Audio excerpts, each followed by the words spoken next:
जय श्री महाकाल आप सभी लोगों को। आज आप लोगों को याद होगा मैंने नवरात्रों के अंदर अघोर काली की एक साधना करवाई थी और ये उसके एक अनुभव की वीडियो है जिसमें एक बालक को क्या अनुभव हुए क्या नहीं हुए उसके बारे में वो बता रहा है। तो आइए एक बार उसके अनुभव सुनते हैं और उसके अनुभव में कुछ ऐसा है जो जिसके ज़रिए आप लोग काफ़ी कुछ समझ सकते हैं, काफ़ी कुछ जान सकते हैं।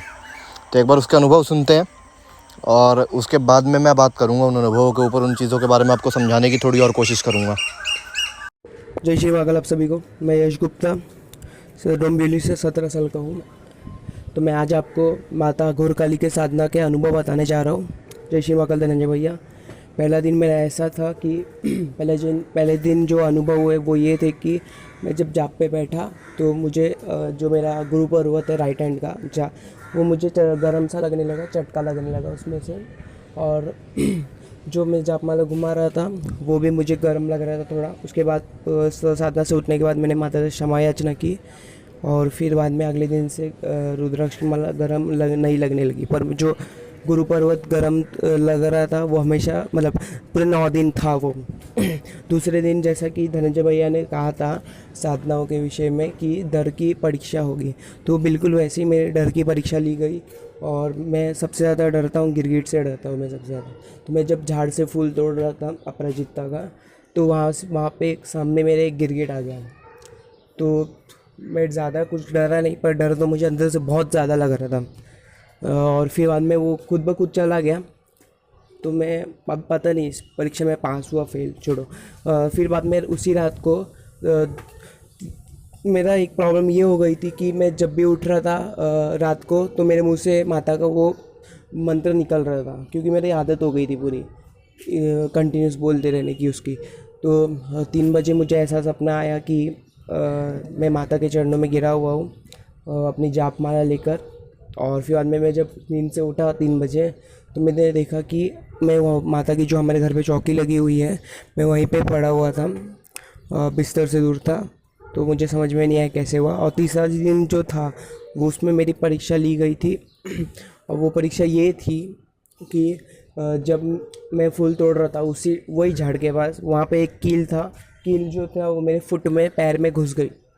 तो मैंने बहुत ही मुश्किल था, वो अंदर तक गया था और मुझे अकेले निकालना था। जंगली इलाका था, वहाँ से निकाल के घर पे जाना था मुझे। पानी भी नहीं था धोने के लिए, पर थोड़ा सा किसी ने पानी दिया तो मैं वो धोकर घर पे गया। घर पे से हॉस्पिटल जाना लॉकडाउन के अंदर, तो ये मेरे लिए बहुत मुश्किल था। और साधना में बैठना भी थोड़ा मुश्किल हो गया था क्योंकि पानी निकल रहा था पैर से, कभी खून निकल रहा था, कभी मक्खी बैठ रहे थे।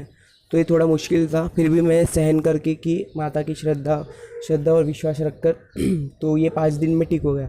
तो ये 3 दिन मुझे अनुभव हुए। उसके बाद 4th 5th 6th ये 3 दिन मुझे कुछ भी अनुभव नहीं हुआ। तो मैं ऐसा डरा नहीं कि मेरे साधना गलत जा रही है, क्योंकि धनंजय भैया ने समझा कर रखा हुआ है पहले से।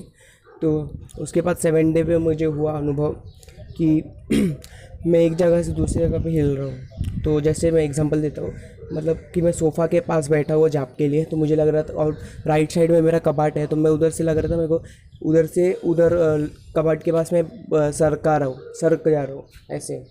पर ऐसा नहीं था, ये मुझे लग रहा है भ्रमित हो रहा था मैं कि मैं ताकि उड़ जाऊँ फटक से।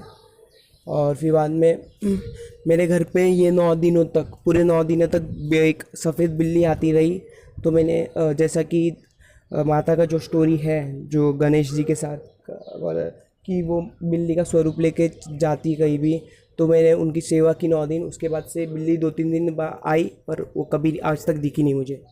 और क्या बोलते हैं 8वें दिन पे मुझे ये अनुभव हुआ कि अनुभव कहिए या कुछ भी कहिए, देखिए एक कीड़ा आया था, बिल्कुल अजीब दिख रहा था वो। उसके पीठ पे अलग सा चिन्ह जैसा लग रहा था, जैसे अलग ही अट्रैक्शन था उसमें। पर मैं वो मेरे जहाँ पे मैं साधना करने वाला उस स्थान पे बैठा था वो। मैं उसको हिला भी नहीं सकता, मार भी नहीं सकता। तो मैं जस्ट ट्राई किया उसको सरकाने का, पर वो हिल ही नहीं रहा था।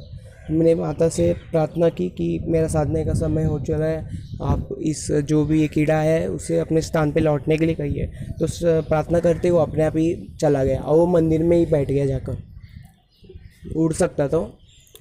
तो आज तक वो मेरे मंदिर में है, मुझे कुछ प्रॉब्लम नहीं देता, वो एक जगह पे कहीं ना कहीं बैठा रहता है। तो ये था। और उसी दिन मेरा सिर में बहुत दर्द हो रहा था, जहाँ पे हम तिलक करते हैं। आगे चक्कर नहीं बोलेंगे क्योंकि धनंजय भैया भड़क गए। हाँ, तो बस ये तो मुझे वो 8वां 9वां दिन दोनों ही दर्द हो रहा, मुझे रोने जैसा फील हो रहा था। पर फिर भी धनंजय भैया को बोला तो उन्होंने कहा कि उठ जाए। और हाँ, ये भी मैंने उनसे धनंजय भैया से ही पूछा था कि पैर में कील लगा है तो परीक्षा ले रही है क्या माँ? तो उन्होंने बोला था हाँ परीक्षा ले रही है। तो ये था। और 90वें दिन का मेरा अनुभव ये रहा, 90वें दिन का अनुभव मेरा ये रहा कि जो क्या कहते हैं,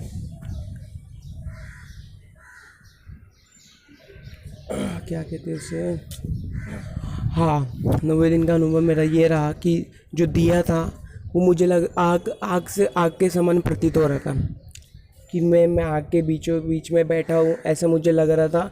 और एक टाइम के लिए तो मुझे लग रहा था मैं जंगल में बैठा हूँ आराम से, कितनी भी आवाज़ हो रही थी पीछे पर मैं डिस्टर्ब नहीं हो पा रहा था। मेरा इतना अच्छा कंसंट्रेशन हो रहा था उसमें। तो बस यही थे मेरे साधना के अनुभव। और मैं इसमें कुछ भी मिलावटी बात नहीं है। और धनंजय भैया प्लीज़ मुझे बताइए कि अगर मेरा कुछ इसमें भ्रम हुआ है तो बताइए। और मैं ब्रह्म भास्कर भैरव की जाप जल्दी शुरू करने वाला हूँ अभी लॉकडाउन है तो अच्छा मौका है ताकि मैं ब्रह्म से मुक्ति पाऊँ हर एक चीज़ से। और मेरा एक प्रॉब्लम इसमें धनंजय भैया ये हो गया है कि मैं जब भी माता के सामने उनका अघोर काली का मंत्र पढ़ रहा हूँ, मेरे बॉडी में अजीब सी वाइब्रेशन हो रही है। तो ये क्यों हो रही है मुझे प्लीज़ बताइएगा। तो जैसा कि आपने इनके अनुभव सुने, ठीक है। अब मेरे से अगर पूछने की बात है, आप मेरे से पूछ रहे हो कि मेरा पॉइंट ऑफ व्यू क्या है इस चीज़ के ऊपर, तो इसमें अनुभव कम थे, उनको अनुभव बना ज़्यादा दिया गया, मेरा ये कहना है। अनुभव थे, ऐसी बात नहीं है कि अनुभव नहीं थे, अनुभव हुए हैं, लेकिन उस लेवल पे नहीं हुए जिस लेवल पे आप सोच रहे हो, ठीक है। पैर में कील घुसना, ठीक है, मैं परीक्षा में मानता हूँ, होता है। सपना भी आपका अच्छा था, सपने में भी कोई प्रॉब्लम नहीं है, समस्या नहीं है उसमें भी कोई, ठीक है। समस्या यहाँ आ गई कि आपने जो बात बोली कि मेरे को ऐसा फील हो रहा था, ठीक है। फील होना मतलब कि आपको ऐसा लग रहा था कि आप कहीं बैठे हो, कहीं जा रहे हो, वो चीज़ आपको फील हो रही थी, ठीक है। तो ये जो है ना, ये भ्रम है आपका, ये भ्रम है। और कभी भी ये भ्रम क्यों हुआ मैं ये भी बता देता हूँ आपको। जैसे कि आपने बोला कि मैंने अपनी वीडियोस में बोला है कि परीक्षा होगी, तो आपके दिमाग में ये चल रहा था कि सब कुछ परीक्षा ही है, ठीक है। देवी देवता कभी कभी आपके दिमाग के साथ खेल जाते हैं, आपको पता भी नहीं चलता। परीक्षा हुई है, परीक्षा बिल्कुल हुई है, लेकिन सब कुछ परीक्षा नहीं था, ठीक है। मैंने बोला कि परीक्षा होगी, इसलिए आपके दिमाग में ये आया कि परीक्षा होगी, ठीक है। मैंने बोला कि डर सामने आएगा, इसलिए वो आपको सामने आ गया। ऐसा नहीं है कि मैंने बोला है डर सामने आएगा इसलिए वो सामने आ गया, उसको सामने आना ही था, मैं बोलता चाहे नहीं बोलता, ठीक है। उसके बाद जो आपने बात बोली कि जहाँ पे तिलक लगाते हैं वहाँ पे मेरे दर्द हो रहा था, तो वो भी बिल्कुल भ्रम वाली परिस्थिति है, ठीक है। ऐसा कुछ भी नहीं होता है। इसका कारण ये है कि जब हम एक आसन पे बैठते हैं, मतलब कि आसन पे हम जैसे बैठे हैं, ठीक है, काफ़ी टाइम हम आसन पे बैठे हैं, हम और कंटिन्यूसली हम एक मंत्र का जाप कर रहे हैं। अब मैं आपको इसका एक ना छोटा सा विज्ञान बताता हूँ कि साइंस का एक रूल है, साइंस का एक लॉ है कि अगर आपके बॉडी पार्ट्स एक ही पोजीशन में ज़्यादा देर तक रहेंगे, ठीक है, तो बॉडी का ब्लड सर्कुलेशन जो है वो रुक जाता है कभी कभी, ठीक है। क्योंकि मैं साइंस का स्टूडेंट रहा हूँ, मैंने अच्छी खासी साइंस पढ़ी है इस मामले में, तो मेरे को पता है कि जब आप एक ही आसन पे, मतलब कि एक ही तरीके पे बैठ करके, जैसे कि अगर बोलते हैं ना स्कूल में कैसे होता है कि हाथ ऊपर करके खड़े हो जाओ, 10 मिनट हाथ ऊपर करके खड़े रहोगे, हाथ में दर्द होना शुरू हो जाएगा। जब आप एक आसन पे करीब 1.5-2 घंटे या 3 घंटे बैठ जाते हो, तो उसके बाद क्या होता है कि आपका दिमाग जो है ना, वो सिग्नल भेजता है कि मेरे को प्रॉपर जो है चेंजेस नहीं फील हो रहे हैं बॉडी में, ठीक है। और वो जो आपके दिमाग में वो विचार उठते हैं, जो आपके दिमाग जो मैसेजेस भेजता है, उसकी वजह से जो होता है ना, कभी कभी आज्ञा चक्र पे डिस्टर्बेंस होती है, जिसको हम आज्ञा चक्र बोलते हैं। वहाँ पे एक नस होती है व्यक्ति के दिमाग से जुड़ी हुई, जिसको झटके लगते हैं, जिसे कि कभी कभी लोग अनुभव का नाम के दे देते हैं कि मेरे को ये अनुभव हुआ है। ठीक है। इसका दूसरा रीज़न ये है कि आपका मन कंटिन्यूसली एक चीज़ पे चल रहा है और वो है मंत्र जाप। आप मंत्र जाप कर रहे हो, मंत्र जाप चल रहे हैं, प्रॉपर चल रहे हैं, कोई दिक्कत नहीं है।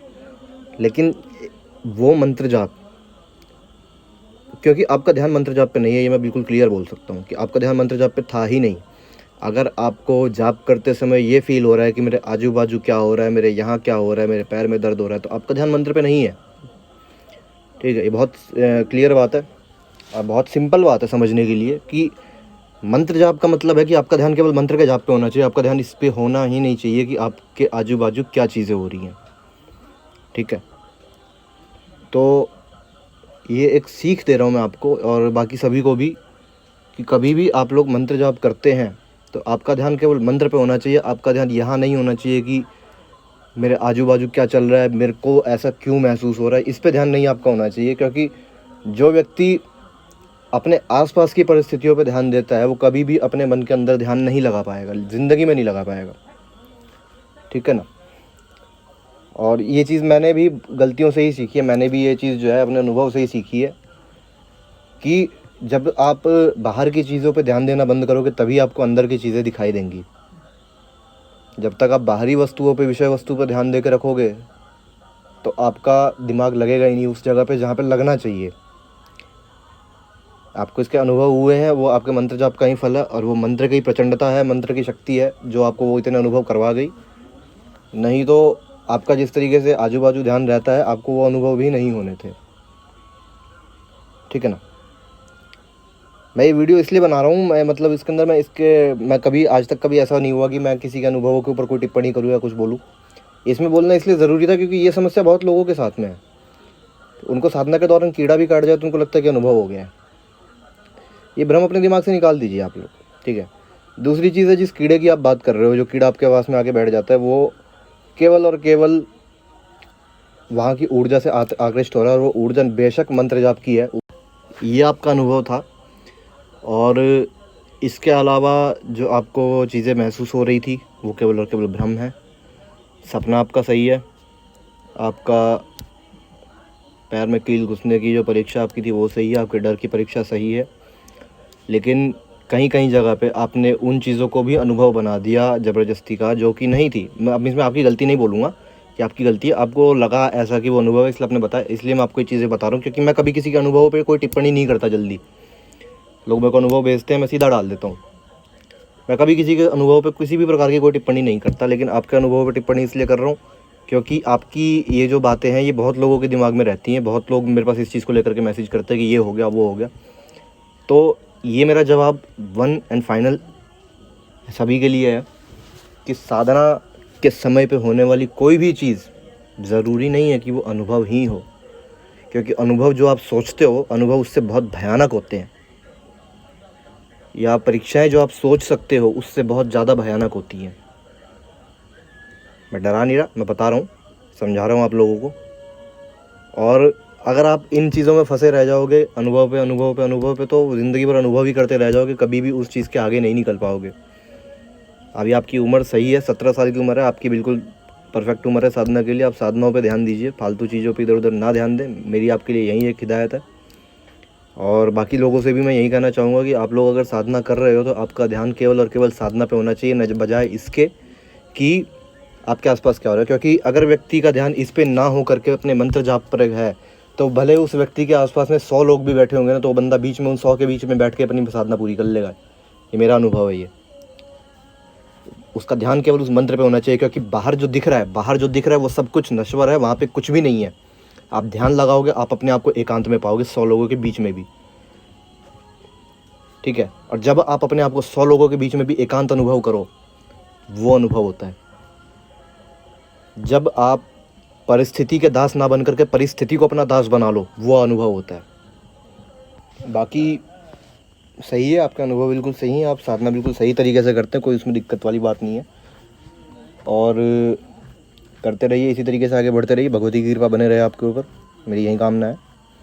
और बाकी सभी लोग जो इस तरीके से साधनाएं करते हैं उनके ऊपर बाबा का आशीर्वाद बना रहे। यही मेरी कामना है आप सभी के लिए। बस जो चीज़ मैं समझाना चाह रहा हूँ उस चीज़ को समझिए और उस पे अमल करिए, क्योंकि कभी भी क्या होता है ना कि देखिए, अनुभव कभी भी ऐसे नहीं होते जैसे आप सोचते हो या जैसे आपको बताया जाता है। मैं आपको मैंने कभी भी आज तक आपको ये नहीं बताया है कि मेरे को किस तरीके के अनुभव हुए हैं कौन सी साधना में, एक दुर्गा सप्तशती को छोड़ के, ठीक है। क्योंकि होता ये है कि अनुभवों के बारे में लोग फिर अपनी राय बनाते हैं। मैंने ये बात पहले भी बोली थी, अभी भी बोल रहा हूँ कि अगर मैं कह रहा हूँ कि मैंने ये साधना करी है, इस साधना में मेरे को ये अनुभव हुए हैं, तो व्यक्ति फिर क्या करता है, व्यक्ति सोचता है कि यार इसको ये अनुभव हुए हैं तो मेरे को भी होंगे, या फिर अगर ये अनुभव नहीं होंगे तो इस तरीके के अनुभव होंगे, ठीक है। तो वो उनको जोड़ने लग जाता है मेरे अनुभवों से या फिर किसी और के अनुभवों से जिनका अनुभव वो सुनता है। कभी भी अनुभव एक व्यक्ति के दूसरे व्यक्ति के जैसे समान नहीं हो सकते, ये बात फैक्ट है, ठीक है। और बहुत रेयर केस ऐसा होता है कि दो लोगों के एक ही जैसे अनुभव हो, क्योंकि मैंने दुर्गा सप्तशती की साधना 5 लोगों को करवाई थी, उन 5 के अनुभव अलग अलग थे उसी सेम साधना के सेम विधि से, ठीक है ना। तो आपकी उम्र अभी बहुत कम है, आप अभी काफ़ी आगे जा सकते हो साधना क्षेत्र में, ठीक है। आपके लिए मेरी यही हिदायत है कि अभी इन चक्करों में मत पड़ो, साधना पे ध्यान दो अपनी, ठीक है। जब साधना पे ध्यान दोगे, क्योंकि मैं बताऊँ एक चीज़ आपको बताता हूँ मैं कि मेरे साथ में क्या सीन हो गया ना कि इतने अनुभव देखे हैं, इतने अनुभव देखे कि साला अब अनुभव देखने की इच्छा ही नहीं होती, अब मन ही नहीं करता कुछ भी देखने का। बल्कि अब तो कोई आ जाता है साला सामने से ना, तो मन करता है कि यार फालतू में आ गया बिना मतलब का। आपको अनुभव इसीलिए अभी अच्छे लग रहे हैं, इतने आप मेरे से पूछ रहे हो कि आपको अनुभव इसीलिए अभी इतने अच्छे लग रहे हैं क्योंकि आपके लिए नया नया है ये सब। मैं अनुभव से आपको वो चीज़ें बता रहा हूँ जो आपको नहीं पता है अभी। तो बजाय उन गलतियों को करके सीखने से अच्छा है कि जिन्होंने वो गलतियाँ की हैं उनसे सीखिए, ठीक है। अनुभवों पर ध्यान देना बंद करिए, साधना पर ध्यान दीजिए अपनी। और यही चीज़ें मेरे को बोलनी थी। बाकी अभी के लिए इस वीडियो में केवल इतना ही। जय श्री महाकाल सभी लोगों को।